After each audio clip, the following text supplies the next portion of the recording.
What is a traditional IRA and what makes it so traditional?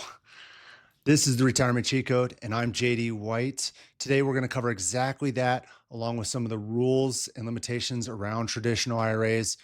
Thank you so much for watching the video. I hope you learned something from it. Let's go ahead and get into it.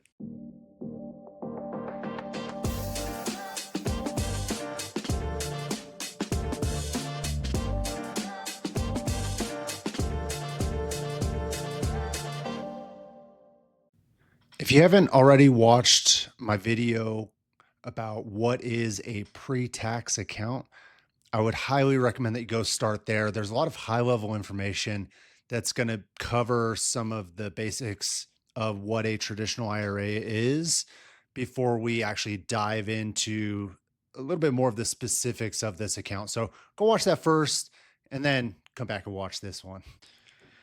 So IRA stands for individual retirement account, meaning it is for one person. You cannot have a JIRA, a joint individual retirement account, or a JRA.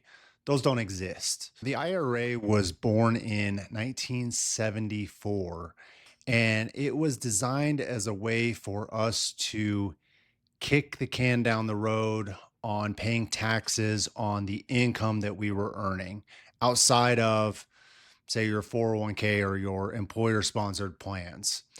The Roth IRA came along in 1997 and they added the label traditional just to differentiate between the individual retirement account that we were used to and anything new that might come up, because now we have the SEP IRA, simple IRA. So we've added some to the mix, and traditional is basically the standard edition. Sometimes when you're reading your statements, you'll see things like rollover IRA, just IRA, or traditional IRA.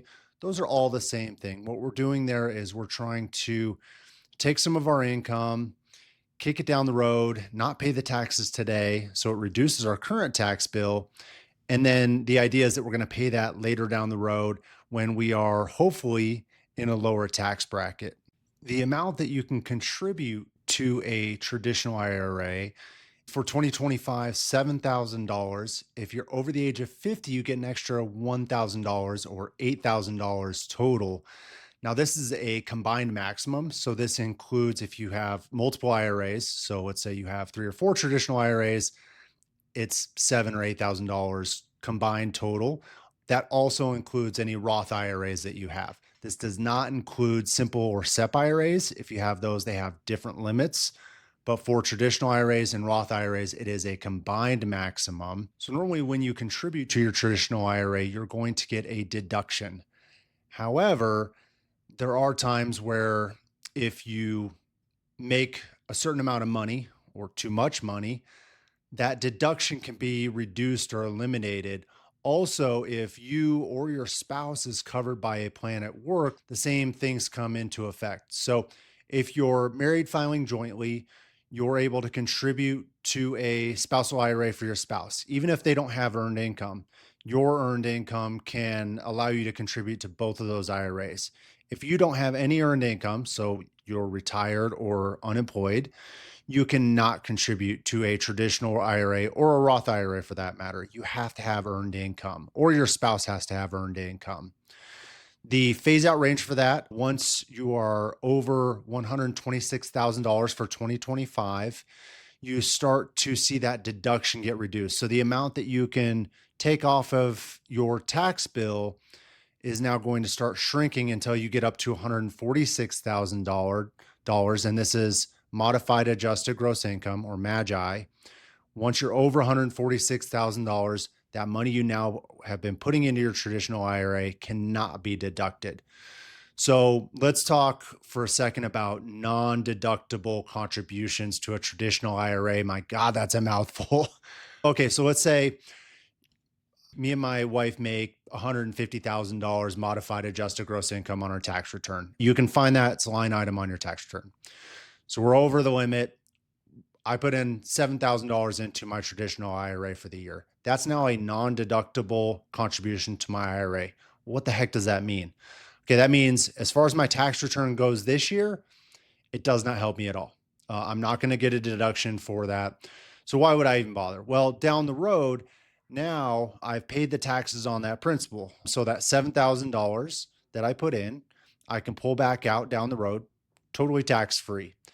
And now the growth on that is going to come out 100% taxed as income. So at least there's a little bit in there that I've already paid taxes on, but it's not going to grow. It's not the same way as a Roth. So you lose that benefit.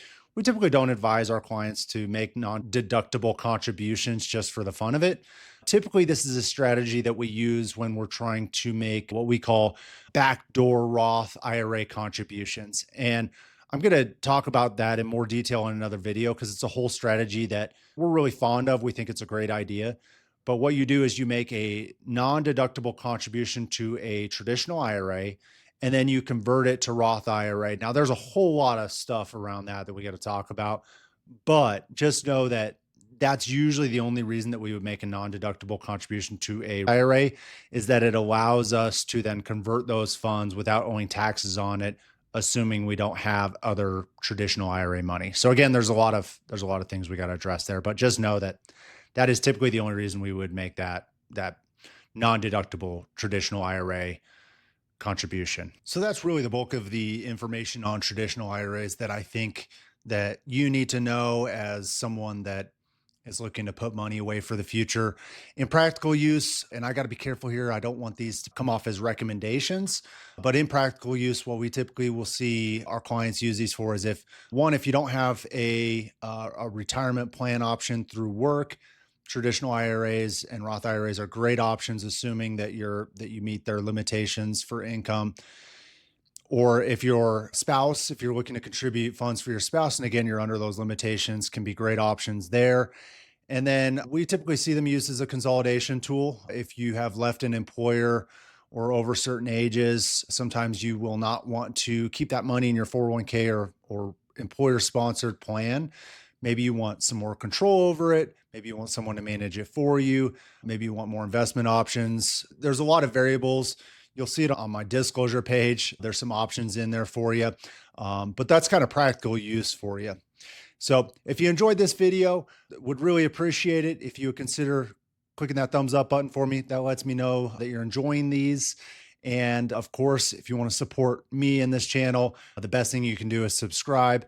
I hope you really enjoyed learning about the traditional IRA. We'll cover the Roth IRA soon, and we'll catch you on the next one.